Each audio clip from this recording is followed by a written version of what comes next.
Hi, and welcome to another episode of the Innovation Conversation. Today we are joined by Ahana Banerjee. Ahana, welcome to the podcast. Thanks, Ricardo. It's a pleasure to be here.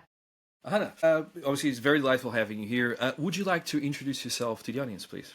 Yeah, absolutely. So my name's Ahana. I'm the founder and CEO of Clear, which is a YC-backed beauty tech company. So we have a free app that helps consumers figure out which skincare products to use and whether they're actually working. The app works very similar to a period tracker or a diet tracker, but it's a skincare tracker. And I started the company in my final year of university. I was studying physics at Imperial College London. And long story short, although I'm sure we can get into the story, Combinator ended up investing in the company during my final year, so I ended up dropping out of my master's, turning down my graduate jobs in finance, and starting to build the company full-time in January of 2021. Impressive. Sorry, so you'll be the one that actually going to make this ugly mug pretty again, which is Well, awesome. I would have thought you were already a Clear user, Ricardo. Whatever you're doing is working. Thank you. But yeah, no, it sounds quite interesting. So how was it? Because this is your first startup, right? Well, this is my first full-time job really upon finishing full-time education, but I did have experience technically in 2 startups before starting Clear. Was it very scary? Because you got Y Combinator as well, so that must have been a crazy process. Ambitious, crazy, bold, audacious, all those wonderful things. I think so. Yes, I think terrified is a fair word to use to describe my first full day at work. I mean, that's the craziest way to start one's career, that my first day at full-time work as an adult was going through YC. But I think more broadly, I never really imagined that I would be an entrepreneur. I wasn't one of those people that was born and, thought that that's how I was going to have my impact. In fact, I think for me, it kind of goes a bit deeper. If I go back to my childhood, I was raised mostly in the UK. So I lived here till I was 14. And then my family and I moved to New Delhi, India. And I am of Indian origin, but at that point, not very culturally Indian. There was such a stark contrast in my life in the UK versus in India, in the sense of, in the UK, I went to a regular state school, and suddenly moving to New Delhi, I was going to this very nice international school. I was meeting people from all around the world. Their parents were CEOs of companies, ambassadors to their countries. It was all very high flying. But at the same time, and I don't know if you've ever visited India, it's a country of massive extremes. And so on the one hand, I was experiencing privilege like I'd never seen it before, while also witnessing poverty like I'd never seen it before. And I think that just made me it made me feel this massive sense of responsibility of what did I do to deserve this privilege in life, and how am I going to give back and do something with it? And so I think from a young age, from about the age of 14, I always knew that I wanted to do something that was meaningful to me with my career, using the education that I've had, using the skills that I've had. But at the time, I thought it would be more broadly through technology and innovation and science, which is why I went to study a physics degree. But when I started my degree, it wasn't quite what I had imagined. And I think I'd looked at it very philosophically as far as what is physics and, how does it shape your worldview? But not so much as a career, and like, what are the realities of actually being an academic? And I realized, well, it's not just science. There's still politics that comes into it. There's still grant writing. There's still all of that fun stuff that I hadn't really thought about when I was younger. And so I just thought, well, I'm not sure that this is the career I want to pursue. And if it's not physics, what is it going to be? How am I going to have that impact? And so then during my undergrad, I launched on this mission to figure out my purpose from a career perspective of what I wanted to do. And from the first year itself, I applied to any and every internship. So I was applying for roles in software engineering and banking, and I was super lucky to be in London, where you've got access to so many different companies and so many different industries. And so the first internship that I did was in software engineering at an investment bank at Morgan Stanley. And so that was a great insight into what is an investment bank, because I had no idea, but also what is the job of a software engineer, like what does the day-to-day look like beyond just writing the code. And I learned a lot from that experience, but I think the biggest learning was that I was probably more interested in the companies and the transactions than I was in the writing code part of it. And so from there, in my second year, I geared my applications a bit more towards the banking and consulting internships, because I wanted to learn about business. And so I did some more internships. And then my first foray into entrepreneurship actually happened in my third year of uni, where I'd done a few internships, spring weeks, summer internships at this point. And like most of my best stories start, I got a cold message on LinkedIn, and it was from a student who was at a different uni. And he'd reached out to me cold, we didn't know each other, basically saying that he had a startup idea. And the idea was to build a tech platform that matched students who are looking for graduate jobs with graduate employers. And he wanted someone with 3 specific skills. The first was someone that could code and build the platform for him, which I could.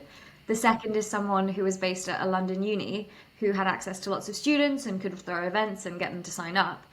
And the third was someone who had access to the early careers recruiters at all of the big companies, which, because of all my internships and coffee chats and insight talks and all the rest, I did. And at this point, I didn't know any entrepreneurs. I didn't really know what entrepreneurship was. And I think, especially in the UK culturally, there's not really a culture of entrepreneurship at university as much as there should be. And I think it's slowly starting to change now. But for the most part, most uni students are still geared towards graduate schemes. And so I wasn't really thinking about it from a career perspective, but the job itself just sounded like tremendous fun. And so I said yes, and I did it alongside my 3rd year of uni. So when you asked, have I done startups before? Yeah. I kind of had. So this was the first startup job, and it was going from super duper early stage. I had to do everything and learn everything. And I absolutely loved it. It was the first job that I completely fell in love with. And so I think it had a huge impact on me in terms of my broader vision for how I was going to have that impact that I talk about, because I realized that actually I do like writing code some days. I do like talking to customers some days. I do like doing the strategy and planning some days. Other days, I just wanted to learn as much as I possibly could. And I'm sure you know this yourself, but I think when you're a founder, there is no job that will teach you more about everything. And so I learned that very quickly from doing my first startup job when I was 20 years old. And so that was really the turning point for me, where I knew that this is what I wanted to do long term. Interesting. So it's funny because you mentioned things that most people never mention. First of all, privilege, in the sense that you were able to born in the family, which is completely random, obviously, but it gave you access to a certain type of education. But also, you were aware that you had that privilege. You're aware that you should make the most out of it and actually give back to society and build something with it. And how did you get your idea for the startup that you have now? Because it's quite impactful, and obviously applying for Y Combinator. Let me rephrase that. Obviously, applying for Y Combinator must have been a crazy experience. So, how do you get from the one you're working to then Y Combinator? What was that? So the short answer to why Clear and why the company that I'm building today, my terrible skin. I really suffered with my skin all through my teens, still through my 20s. I mentioned I moved internationally after India. I then moved to Singapore, and there was no communication between my doctors in different countries. I'd be prescribed, in some cases, the same medication, but they wouldn't know I've already been on it and it didn't work. And so I would build all these tracking tools with spreadsheets to say, this is what I'm using, this is what's working, what's not. And then I was kind of like, I've got an app to track my period, I've got an app to track my diet. Why do I have 3 spreadsheets and 50 Google folders to track my skincare routine? And so, the motivation and the passion and the personal problem was always there. But in terms of actually starting the company, it wasn't so straightforward, especially because, so if we come back to when I was in my 3rd year working on this graduate recruitment startup, as I said, I loved that experience and it really shaped me in many ways. But I didn't necessarily see myself starting my career with that specific company. And in terms of my responsibilities there, I was doing all of the operations, but the one thing I didn't do was fundraise, because it was a family-funded business. And that was part of the reason that I ended up leaving. There were some things that I felt I didn't have a say over, but I had the confidence that I could do it myself one day. But the thing that I didn't have confidence about was raising funds, and I wasn't in the position where I could use family funding. So I just thought, well, I'm a undergraduate uni student. I can't raise funding. That sounds absurd. All I knew about fundraising was I'd watched a couple of episodes of Dragon's Den growing up. I thought that looks awful, and I don't want to be a part of that. Yeah. And so I almost dismissed fundraising as even an option, and I knew to build a tech company I would need some initial capital, because frankly, who's going to pay rent while I'm writing the code to Exactly. Yeah. before I commercialize? And I thought, well, I've got these great graduate job offers, they pay well, I should just take this, save up as much as I can in the early years of my career, and then I will seed fund my own business in a few years' time. So that was my career plan. I left that first startup after I think it was about 6 to 8 months. And I went into, and so I finished third year of uni, and I had this career plan in place. I had these great graduate job offers lined up for when I was going to finish uni. Everything was on track. I was happy. Parents were happy. I'd found my purpose. I was going to deliver on it one day. But then in the fourth year is when COVID hit. And so all of a sudden, I had gone from working what on paper was a part-time job, but in hours was the full-time startup job. I wasn't doing that anymore. I did a lot of charity events planning stuff at uni. All of the events got cancelled because of the pandemic. I also was and tried to still be an avid guitarist. I don't know if you can see in the background, but all my music gigs got cancelled as well. Hold on. So is that all electric guitars? There is one acoustic, which actually isn't mine, but there's one bass guitar and 2 electric guitars, which are. Nice. Pretty cool. And so, you know, all my gigs got cancelled. All this to say, I had a lot more free time, and I'd already secured graduate jobs, so I wasn't doing job applications. And I just thought to myself, well, if one day I want to start a company, why not start working on something now, purely as a learning experience? There's no pressure on it. I'll still graduate, take my job, etc. And so the first thing I did during Zoom was I attended a webinar from this random VC. And at this point, I don't think I knew what the letters VC stood for, because I just knew nothing about fundraising. So my goal was just to learn. And one of the key insights from that webinar, which was really quite, I don't know if rogue is the right word, but it certainly had an impact on me, was if you're a woman, stay away from anything lifestyle, anything beauty, anything wellness. And I believe the point that the investor was trying to make is that, like, the numbers are bad if you're a woman trying to raise funding. Don't make it any harder than it needs to be.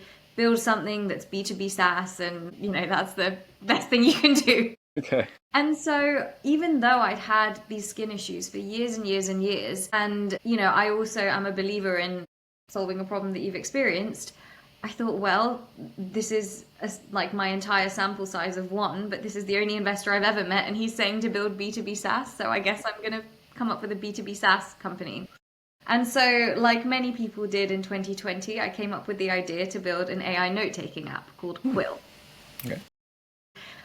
About 2 weeks into working on Quill, and at this point I really had a name, a logo, and not much else, I, again, just Googled how to get funding for startups. And I must have submitted Clear's name and logo to the first 5 pages worth of Google results for raising money. So Lord knows who has my personal phone number, details, all of that. But of course, on the first page where there were some legitimate results, YC was one of them. And again, at this point, if I didn't know what VC was, there was no chance I knew what YC was. Of course, their website looked a bit more legitimate than some of the other sites I submitted my information to. And I recognized some of the companies that they'd invested in, companies like Stripe, Dropbox, Instacart, etc. So I thought, okay, this seems fine. Let me just, it's worth a shot. And it's funny now, because I think had I actually not been so naive and known what YC was, I probably wouldn't have had the confidence to apply at that stage. But it was more due to my major ignorance. I just viewed it as, well, it's another opportunity. I'm just here to learn. And perhaps being at that life stage where I'd just come from, you know, interviewing for graduate jobs and stuff, I'd just done a lot of applications. So I knew some of the basic principles of just be clear, just be concise, tell a story, all of that, and, you know, highlight the key traction, etc. And so I filled out this YC application, not really thinking too deeply about it. It was just one of the 200 random things that I applied for. And slowly the rejections started rolling through, including one from my own university, from Imperial, which was, I think, a £50 grant to conduct user interviews. So when I say that I wasn't expecting anything to materialize, I truly mean it. They actually said no to £50. Yeah. It was £50. So, but I didn't get it. And so I thought, if I'm not getting £50, the prospect of 125,000 seems a little bit unrealistic. Yeah. But it didn't matter to me too much, you know. Again, I was just doing it for the learning. And 2 months go by and I still hadn't heard from YC. At this point, I'd forgotten about it, you know. I just thought that whatever, it's not worked out. I was not expecting that anyway. And then I get an email saying that I've been invited to interview. And so at this point, I'm like, okay, let me Google this properly, figure out what this is, maybe talk to some alumni. And the more Googling I did, the more alumni I spoke to, I realized, oh, this is serious. This is a seriously serious opportunity.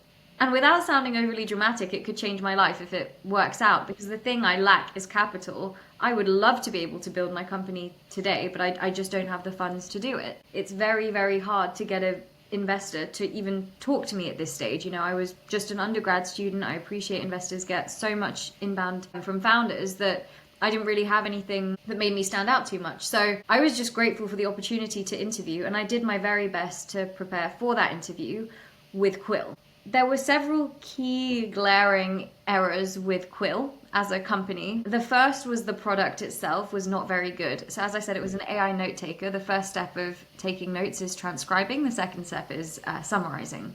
And this was sort of just pre-LLMs. And even if it wasn't pre-LLMs, I'm not qualified to build an LLM anyway. So the text-to-speech algorithm that I'd used was trained on an American... the speech-to-text algorithm I'd used was trained on an American-speaking data set, which meant that in my accent, the demos didn't work. Really? Okay. So the way that I was selling this product was I'd be messaging strangers on LinkedIn. I'd say, look, I've got this note-taking app. I'll give it to you for free. I just want feedback, blah, blah, blah. I'd get on the call. I'd say, hi, Ricardo. It's great to meet you. I'm going to show you Quill. We're just going to hit record. And then we're going to talk totally normally, and it's going to transcribe all of our notes, and we're going to see a real-time summary, right? And I would have to put on the best American accent I could so that the product would work. And then these people would just look at me like, why has she started speaking like this? And I was just truly terrified. What if YC asked for a demo? Like, do I just put on an American accent from the start and say I went to an international school? Do I just do the accent switch? Like, what do I say here? I just felt that there's no way this is actually how companies are built. But I think the bigger thing was, again, just coming back to that impact point, the whole reason I wanted to start a company. And, the thing that really drives me is that feeling of doing something for someone else. And sure, I was potentially trying to save other people from taking meeting notes, but that wasn't quite the life mission that I set out to achieve. Equally though, I was terrified of YC, because at this point I knew what it was, and I thought, well, they've accepted me to interview on the basis of Quill, so I better just give the best pitch for Quill that I can. And in fairness to myself, I had made a reasonable amount of progress in a short amount of time. I had built an entire sort of beta version. I had some initial unpaid pilots by the time the YC interview came around. So I did the interview, and again, I'm not sure how much you know about the YC interview process, but it's just 10 minutes long, so they're very, very short. Okay, so it's extremely short then. Extremely short. There's 3 to 4 interviewers, and it's, again, I think terrifying is probably the best word to describe it. They interrupt each other, they interrupt you. It's very fast-paced, understandably. It's only 10 minutes. And so by the end of it, you kind of feel like you've come out of a washing machine. You don't know what time it is. You don't really know much, I think. And it's quite hard to read how you've done because it goes by so quickly. All that I knew was I had to be available for the 6 hours following the interview in case they had any follow-up questions, because they tend to have a turnaround time of about 24 hours. It's really, really quick. And so again, because it was COVID, it was all Pacific time. My interview was at 10 p.m. and I had to be around till 4 a.m. the next morning in case of any follow-up. Mm-hmm. So I do the interview, and the other thing I know is that if you're successful, you get a phone call. If you're unsuccessful, you get an email. Now, of course, I'm thinking it's never going to work out. It's already too good to be true to get to the interview stage, but there's that tiny, tiny, tiny part that's hoping for the phone to ring. So about 2 hours go by, it's about midnight, and my phone vibrates, and it's an email. So my heart sinks a little bit. I thought, oh, it's fine, I wasn't expecting it to work out anyway, it's okay. It's not a rejection. It's an email clarifying my education and my degree program. They were like, what is an integrated master's? We don't have this in the US. Are you an undergrad, a postgrad? Do you have a degree? Can you explain? Blah, blah, blah. So I send them the most comprehensive overview of an MSci degree that they've probably ever received. Mm-hmm. Another hour goes by, another email comes through, and it's a cryptic one-liner. How married are you to this idea? And I thought, I've heard that they ask trick questions sometimes. Are they testing to see how strong my conviction is? Or are they seeing that I'm young and coachable and able to adapt and pivot? Which one is it? And so I just went with the honest answer, which was, I don't think there is a market-leading solution yet. If I am better suited to solve a different problem, then I will. And so I send that to them. Another painful 2 hours go by, and finally I get the last long email of the night. And essentially the crux of it was, We like you. You've made a reasonable amount of progress in quite a short amount of time on Quill, but we don't like your idea. So we want to talk to you again in a week, come up with something better. Okay, pressure's on. The pressure absolutely was on, as if the whole experience wasn't sufficiently terrifying. To make matters worse, it also coincided with my final week of term of university before Christmas. So I had all of my master's thesis deadlines that week as well. And I just ended up sitting down, and it ended up being only 4 days between my two interviews when by the time we got a specific time in the calendar. Time boxed every single hour of that next week to think from this time to this time I'm going to brainstorm. And even though I mentioned the skin issues at the start, to be clear, I didn't have Clear, my company, as my backup idea at this stage. So I set some time to brainstorm, set some time to build a landing page. I didn't know what it would be, but I just said, like, at the end of my 2-hour brainstorming session, I have to have an idea. I have to do something. So I planned my week like that, and I sat down during my brainstorm and I thought to myself, okay, what problems do I understand well? I think that's a good place to start. But importantly, and this is what I failed to consider with the Quill idea, what solution can I build better than anyone else? So I wrote down all of my problems, there were many, and I just thought, step by step, where do I have a unique insight? Where does my specific skill set actually give me an unfair advantage? And when going down my list, the skincare stuff was really sticking out at me. And there was kind of almost that like demon of that first VC that had said like, stay away from beauty and wellness, like ringing in the back of my mind. But I just thought to myself that it is so hard to know which products to use. It is so hard to know if they're working. This is a huge industry. It's $200 billion. And there's comparatively little tech innovation. And to put it very bluntly, how many skincare enthusiasts are also software engineers and would want to build a company like this and would be able to conduct user interviews with people with acne like me for hours, who would have industry insights on the products, the brands, the trends, the influencers, etc. So I thought, you know what? I actually think from a pure business perspective, this is a great problem to solve, and I'm going to go for it. So in those 4 days, I made more progress on what is now Clear than the prior 4 months of working on Quill. I ended up doing user interviews with about 60 of the skincare enthusiasts I'd met over the years on Reddit groups and Reddit threads and Facebook groups. This is all within 4 days? Within 4 days. Wow, okay. Yeah, and I was just tenacious, just messaging. And again, it comes back to the founder market fit, which is also what stood out to me, that I know who my target customer is. I find it so easy to reach them because for fun, I have spent every single day of the last 10 years on these communities because of my own skin problems. And so I did these 60 user interviews. I built a landing page. I got over 300 signups for it. And on the night of the interview, I managed to put together a very basic prototype and managed to do 4 user demos, get some initial feedback on a version of the physical product as well. And so I went into the second YC interview, and Ricardo, you can imagine I hadn't slept for Yeah, I was just thinking about that. Yeah. a while. I was dazed, confused. I'd also bullied a poor LinkedIn stranger into paying me 20 quid for Quill to prove that I could get a paid pilot. Just for the sake of it, just to show them that I made some progress on Quill as well. And so I go into the second interview. It's very different from the first. There's only one interviewer, and it goes on for an hour. And the interviewer first starts by saying hello, which was already different from the first interview. There were some pleasantries at the beginning. And she just says, tell me what you want to talk about today. And I said, I didn't quite frame it as I've bullied a stranger on LinkedIn to pay me 20. I said, I've secured a paid pilot for Quill. But more excitingly, I've come up with this new idea, and that's what I want to talk about first. So we had an in-depth conversation about the idea for for Clear, and we spent a little bit of time on Quill as well. And then it ended very abruptly with her saying, okay, you've got my email. If you need anything, reach out to me. Bye. And I'm like, Okay. okay, bye. And then I thought, no, this can't be where it ends. So I go straight back into my email client, literally as soon as she leaves the Zoom. And I'm about to send a strongly worded email to be like, where do I stand? Like, should I apply again? Was this the rejection? Like, what was all of this for? Fortunately, before I could send any angry email, I received an email from her within 2 minutes. Just saying, are you still on the Zoom call? Can we talk again? I thought, what more could they want from me? I've built them a company in 4 days. So she gets back on the Zoom and she just says, yeah, I spoke to my colleague at YC. The batch starts in 2 weeks. Incorporate a company in the US, open a bank account, leave your degree. See you then. Do you have any questions? And so my first question was, again, just in shock. Like, I just asked, are you sure? And the second question was, which company? Like, do I do the skincare thing or the meeting notes thing? And she just said, it's your company, figure it out. Interesting. And how? Okay, so they told you yes, but you have two companies at this stage. One that came very naturally and organically. The other one that you, I guess, logically would make some sense, but not fully. Yeah.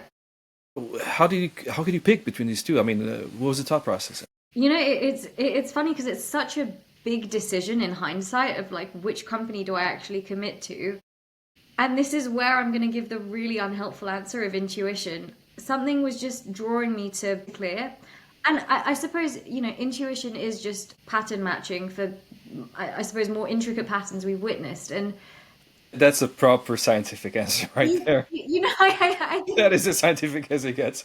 I think what I'm trying to say is that objectively, I had made so much more progress on Clear in a short amount of time that even though objectively it was a 4-day-old idea, it was really a 12-year-old idea that I'd been doing the market research for since the age of 10, since I got my first pimple. And so I think it was just the way that it excited me was so different to Quill. And so the first thing I actually did, even before the batch started, and this is one of the amazing things about YC, is you can book office hours with the partners. So I was, again, very terrified of saying, hi, you've just accepted me to this program, but I don't know what company I should build, so can we talk about this and brainstorm together? And I kind of just bounced ideas with one of the group partners about like the sort of pros and cons for going for each. And he kind of just said, he's like, I think you know the answer. And I said, yeah, I think I do. We're building Clear. Interesting. And I mean, obviously, then you had to fly over to the US, Yeah. get the company started, get all their learnings and education, all that. And how was the raising funds process? Obviously, having Y Combinator makes a huge difference.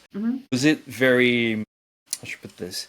Was it a big leap up? Was it a big shock, or actually you knew what you needed to do and it was actually a smooth process? No, it was the opposite. It was the worst part of my founder journey. Of course, YC helped tremendously. Without YC, to put it again very candidly, I probably wouldn't have a company. I think to be a 21-year-old girl who wanted to build a skincare app, which is trivializing the whole thing massively, but you know, on the outside, that's what it was. To have an investor, especially me being based in Europe, to have a European VC fund take that seriously, to even take the meeting is next to impossible. But that's not, sorry to interrupt, that's not down to your skills, that's down to their own mindset. 100%. And so, you know, I think the big shock that I had from fundraising is that it was absolutely not down to my skills. It was to do with their mindset, and that was the whole problem. Fundraising shifted my opinion on so many things, and I think the biggest one was what it meant to be a female founder. Before, you know, having done a physics degree, having done software engineering internships, banking internships, I'd always been in traditionally male-dominated spaces. And I think, especially in education, you're slightly shielded from some of the realities of the real world, so to speak. You know, as a girl doing physics, it was never assumed I could do less, or, you know, my professors would never look at me and assume I wasn't following the lecture. You know, there was none of that. Whereas even today, even last week, I'd be at an event and the shock and horror on the man's face when he heard I could code and built the app it was as if I was telling him that I'd flown to the moon and back yesterday. You know, it was, you built the app, and it's like, why is that so hard to? I've been told you're a physicist. You don't look like a physicist. And so I was so unprepared for these kinds of interactions because I'd always prided myself on my competency, on my intelligence, on my academics. That's what I wore as a badge of honor up till that point of my life, and there was no clear sort of gentle introduction to the world of work. It was one day I'm a student, the next I'm dropping out of my degree, and here I am being thrown in the deep end. And so I think because of how the very first funding I received, how that crazy story happened, what I understood from it, or what I like extrapolated was they were investing in me, but they were investing in what I could do, because I'd proven to them in 4 days I can do this. Imagine what I can do in 4 years, for example. And so I thought, well, it's about the traction. And from those episodes of Dragon's Den I've watched, it's about the numbers, it's about showing what you can do.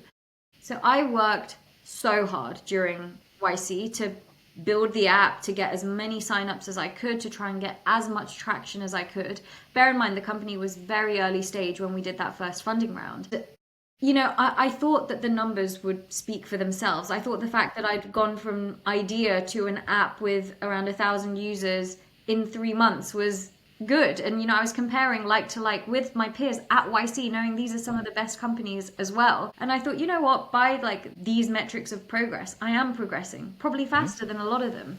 Yeah. And so on the first sort of day of the fundraise, when demo day finished and I was released into this wild west of fundraising, I went in with such confidence. I thought, I'm so proud of myself. Look at what I've achieved in the last 3 months. And it was not quite the reception that I was anticipating. It was a lot harder than I expected. And so, again, I think that there were many, many reasons why it was difficult. But to kind of give you the headline stats, it took me 200 meetings to close my round, 200 pitches. So this isn't even like the non-meetings, this is just the pitches. YC, of course, helped in many, many, many ways. However, of all of the leads I had, none of the investors that came into our round actually came through YC. These were all people that had been following my startup journey on LinkedIn, actually, me posting about what I was doing separately. And so, of course, like the YC branding helped tremendously. It's what enabled me to start the career at this stage of my company. So I'll always be grateful for that. But it didn't quite prepare me for the realities of fundraising and the dynamics and the games and, the narrative side. I think, again, I went into it very naive and I thought, well, I know what my numbers are. I know what the guys next to me numbers are. So I should win this, right? And I didn't realize how relationship driven, how network driven the process was. And at this point, I just had my 22nd birthday. It was during COVID. So all of these meetings are happening over Zoom. I know none of the people I'm pitching. This is my first time meeting every single one of them, which isn't a problem. But of course, when comparing me, no matter how impressive I may seem or my companies might be doing, if there's an equally impressive founder, which there are many and many more impressive with equally impressive companies, but you've worked together for 5 years, you've known each other for 10 years. It's different, yeah. Investors are human beings at the end of the day. They're susceptible to the same human biases that I'm susceptible to. And I didn't quite think about this when I started fundraising. And so I think that there were a lot of mechanisms working against me in the sense of I had zero network. Really, really, I knew nobody. And it was just the YC badge that was getting my foot in the door for the meetings. The second thing is the company that I'm building is in the beauty tech space, but unfortunately not too dissimilar from what that very first investor I'd ever interacted with had said. Unfortunately, this does sometimes create the notion that my company is me standing in a kitchen, like mixing lotions and potions together, which is absolutely not what my company is. But as soon as you hear the word beauty, most investors, firstly, are men, which is another part of the problem that I'll come to in a second. The eyes glaze over. And in the same way that, if the first thing that you talk to me about is football, I'm instantly probably... Not me. No, not you personally. Definitely not me. We probably... Jeez. Yeah, not me. I mean, I watch the national team, and that's the full extent of it, and that's it. But yeah. The point is familiarity bias. If it's not something you're familiar with from a personal interest standpoint, or even a traditionally VC-backed company, how many beauty tech companies are there? There's not enough. There's not that many VC-backed examples that investors can point to, which also makes the whole selling the story harder when it's a space that many investors are unfamiliar with. Most of the beauty companies that have done well, or beauty tech companies that have done well, have only received funding at the PE stages, much, much later stage. There's a few examples that have raised VC funding, but not enough that this is common knowledge for your average investor. And so, I think there was that side of things that was working against me. And many other mistakes I made in my own strategy. I didn't know the difference, and it sounds so ridiculous.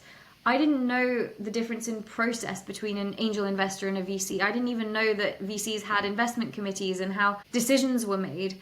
And so, I would get emails from all the top VC funds. Be massively flattered. I'd take those as my first meetings. In hindsight, I would have started with angels. I would have built up, got the small checks first. And YC was kind of trying to give this advice, and they'd say, start with friends and family, just get like 10Ks, 20Ks, then you can go to your first VC meetings and say you've already raised 50K.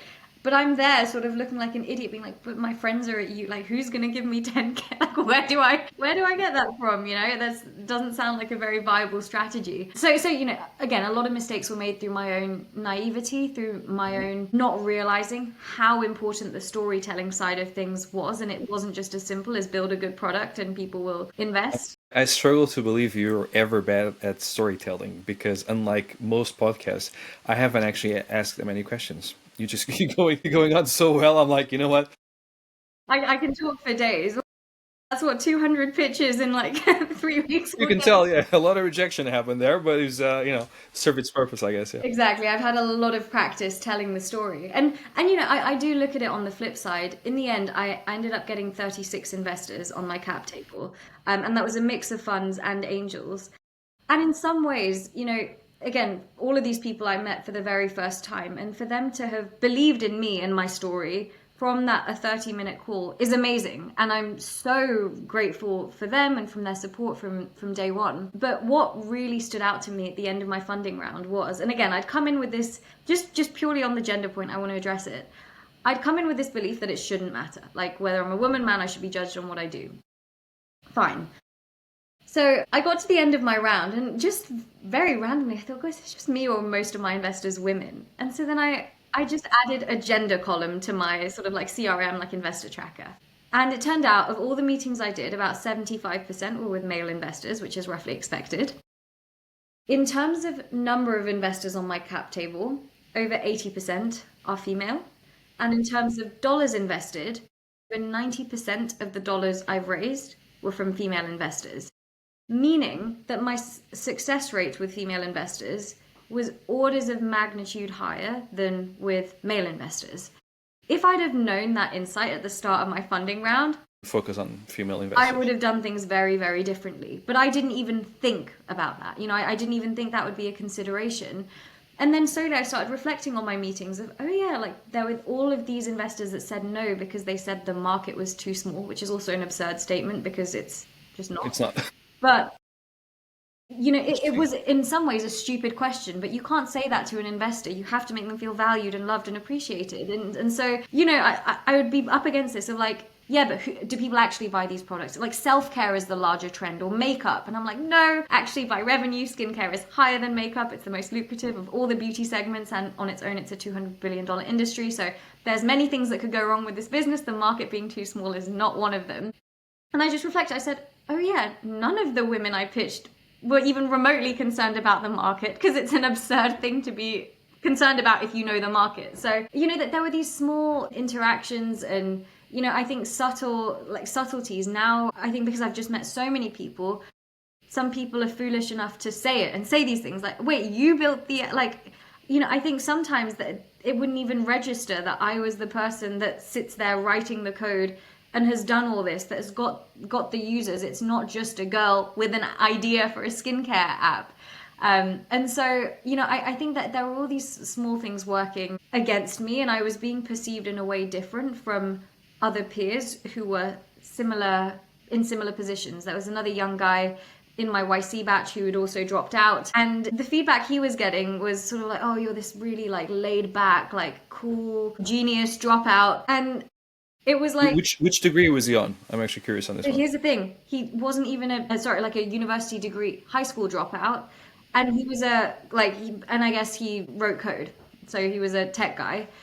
School dropout. Okay. He was high school dropout, but it had been a couple of years since he dropped out. Okay. And the kind of vibe or the excitement was all around, oh, he's like a really like smart guy. I never once had that notion. The only responses I got to my dropping out was, why would you do that? Like you're too inexperienced. How will you get the experience to build the product? And it's like, number one, this is not what was being said to my male counterparts. Yeah, exactly, yeah.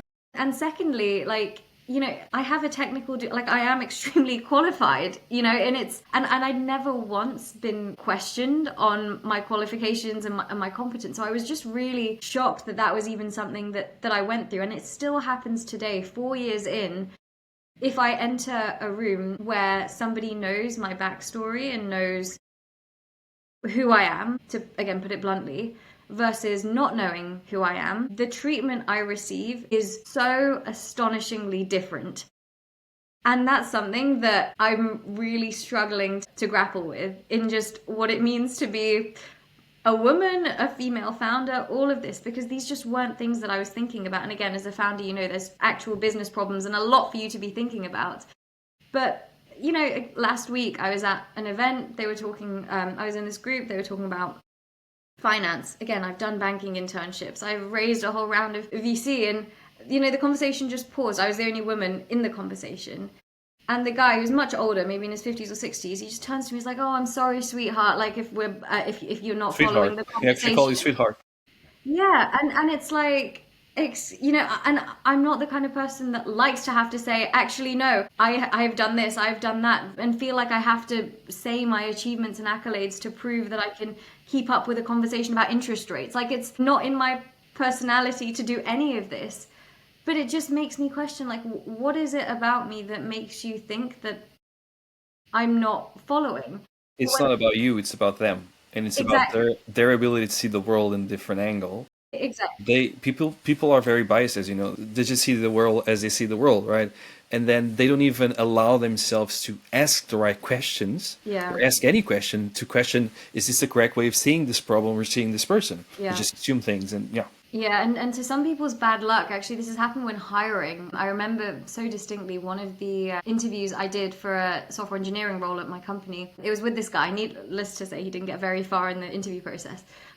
He comes in and he says, "Oh, but I thought this was the technical interview." And I said, "Yep, it is. Are you ready?" He's like, "Wait, but like, who's doing it?" And I was like, "Well, there's two people on this call. You're the interviewee, so I'm the interviewer."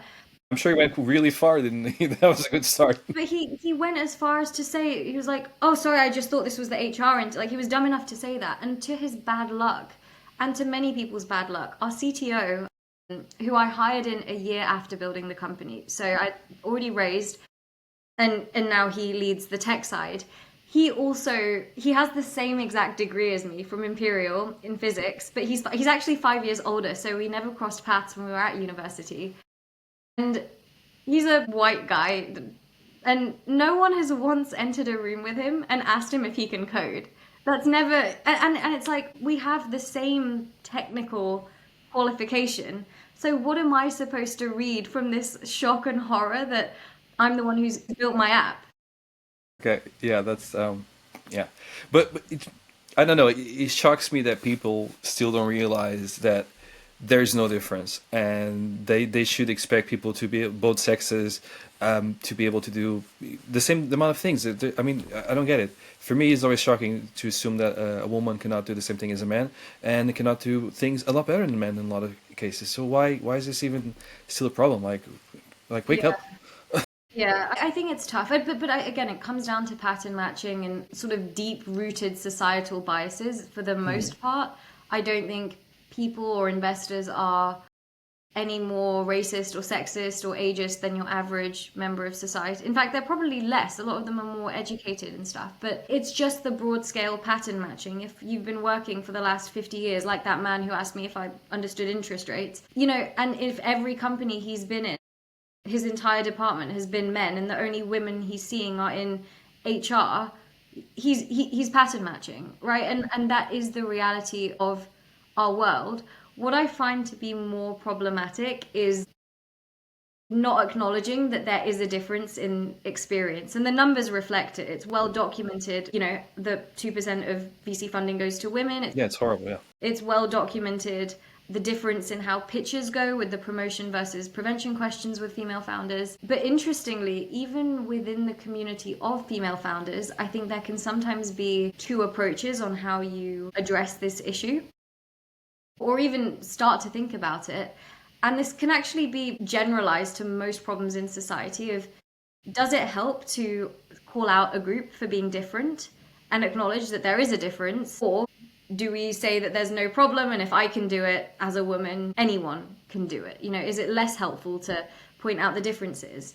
And so I've met many female founders actually who have a very different opinion on this to me, and it's much more, well, I raised this much money, so it is possible. It's just that women, and it pains me to say, I've been told by other female founders, women aren't as ambitious. How many women do you actually know want to build $1 billion company? How many women do you know are actually willing to quit their jobs, do this, that, and the other? I know a lot like that, actually. Yeah, I was like, hello, you're talking to one. But, it kind of, I don't even think that there is consensus on how to best approach the problem, because there is still some people even willing to acknowledge that it's a problem, which shocked me. I was really shook to the core that not only, it's not like it's a random person, it's another woman who has gone through this experience herself and come out with a completely different learning. And I'm all for different opinions on topics, but especially like now, and I'm talking now with this whole DEI thing going on and, all the closet xenophobics coming out, it's actually very, very scary, because there is such a difference in how different groups in society experience life. And to say that, basically my takeaway from this is it is objectively harder to fundraise, or it was objectively harder for me to fundraise as a young brown 22-year-old than to do any other part of my business. If anything, I thought the fact that I was young, that I'm skin of color, that I'm a woman, I really understand my target market. These have all been superpowers in building my company. The one aspect I feel it's been a hindrance was truly on fundraising, because it is so relationship dynamic driven, and it is much more about this, that first story, all these biases that come into play, and investors, again, just being human beings, pattern matching, making decisions, and the unconscious biases take over. But then you would assume that an investor would probably have, let's assume more than half of them are heterosexual. So they'll probably be in a relationship with a female. Yeah. If they have kids, if they have two kids, the likelihood of being 50-50 is actually quite high. So they'll probably have a son and a daughter. And then it does make you wonder, do you think that your daughter will be less able than your son? Because ultimately it comes down to that, right? Because if I'm a VC, I'm interviewing a woman, I always think she's someone's daughter, someone's girlfriend, wife. So why should I expect less of her? I shouldn't, right?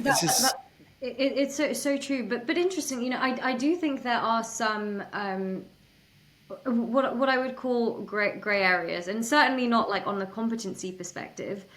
But there was an interaction I had with a group of female founders again, and it was with regards to a company where there were two female founders. They had just closed a big seed round, and one of the founders had just given birth, so had to take maternity leave from this point. So round is just closed, one founder's gone for like basically a year, and their lead investor was not very happy about this whole situation. So I was in this group with these women, and they were saying like how this investor is so awful. Can you believe how they've responded to this situation? It's her right to have a baby, blah, blah, blah. But what sort of took me aback as someone who hasn't yet started, or especially at that point, I'm really far from thinking about family and kids. Part of me was also like, yeah, what a horrible VC. Like, of course she should be able to have her child. But on the flip side of it, I was like, well, if I had a co-founder, like I know how hard fundraising is, I know how hard building a company is. We've just closed a round and then half the team disappears. That's a hint, like that is a legitimate challenge to a business. And then, I reconciled with it a little bit, and I was like, well, men also do take paternity leave, like anything could also happen to a male founder. But it was just things like this that I think that was one of the first points where I did have to think that, okay, this is like a legitimate biological difference, for example. And it is a fair question to ask, like, so what's going to happen if we've just made this investment in the company? Or even if I'm the other co-founder, how would I feel? Like, what would I do in this situation? I think it is important to acknowledge that men and women are not the same. We're not biologically. Of course not, yes. I don't believe that. But it's just when it comes to some of these broader biases and complexes and beliefs that we have, that's where it needs challenging. And again, where I really don't think it is conscious. I don't think the VC dads out there think that their son is more capable than their daughter. I think they'd be horrified if their daughter was the one pitching another man and having this experience. It's just I think pattern matching is the best I can do to come up to rationalize this. And I also therefore think that the only solution is that when an investor says you don't look like a physicist, is for me to snap back and say, well, tell me what a physicist looks like. And then Well, that's easy, right? White coat and crazy hair, right? I'm thinking Einstein.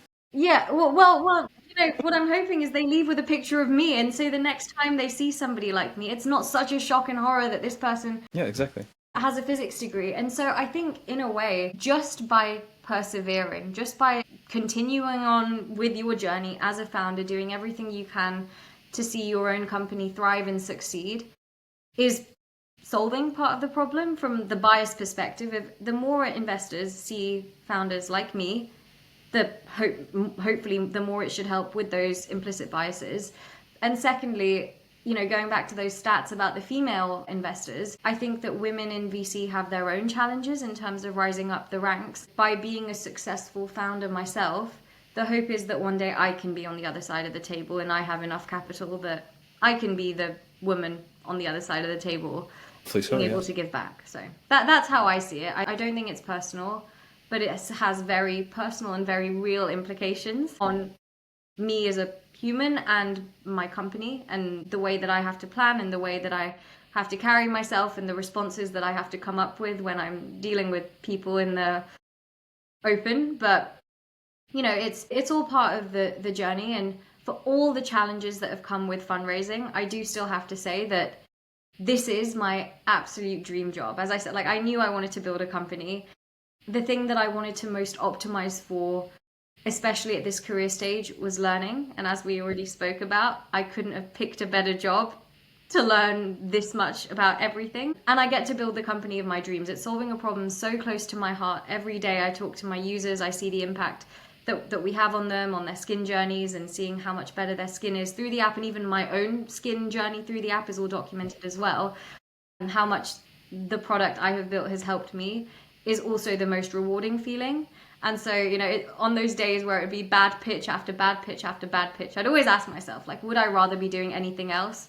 And the answer was always no. This is actually really funny. This is probably the only podcast episode where I honestly don't have any questions to ask you because you literally answer all my questions. Which is fascinating. I just want to give my opinion on one thing, which is if you're a male VC listening to this, stop being an idiot and just invest in female founders, because there's tons of them out there, great ideas, and it shouldn't even be a question. As for the having kids and, I need to take some time off to take care of the kid, that's perfectly normal. That's how we renew society. That's literally part of our species, is you need to have some babies. Yeah. So I don't see that as a problem ever. And I actually think when, because obviously a little bit older, when a woman has a kid, she actually ends up doing a lot more things than a guy, just because she needs to take care of the child as well. Obviously the guy also takes care of the child, but just it's a lot more on her plate, and she always delivers. So how is this even an issue today? It shouldn't be. But yeah, I know that kind of pisses me off, to be honest. And I spoke with a couple of female founders, and knowing that they will suffer because of that even today is no, that's a no-go for me. But yeah. Such is the state of the world. But again, some of the biggest allies I've had are male investors at the same time. And it's not all doom and gloom. There are so many amazing supportive men and amazing women mentors as well that I have, and I've been lucky to come across. So, I'm still optimistic about the future. I think it's getting better. In the grand scheme of society, one could argue that it's only recent that women have entered the workplace, which is shocking. Since human civilization, it's still a relatively modern occurrence, and so I think it will obviously take time for things to level out. But as long as there are people that are, the first step of any problem is acknowledging that there is a problem, which hopefully we have done. Yes, yeah. And so, that's a step in the right direction, and hopefully we can continue to address it. And also, especially in this time of such political things happening as far as concerned with DEI, I think we just need to remain resilient and kind of stick to morals and values. If people want to reach out to you, what's the best way of doing so? LinkedIn, email, maybe LinkedIn DM is probably the most effective way. You can just search my name, Ahana Banerjee. I'm the founder of Clear. And thank you so much for your time. It's been an absolute pleasure. Thank you, Ricardo. Really enjoyed the conversation.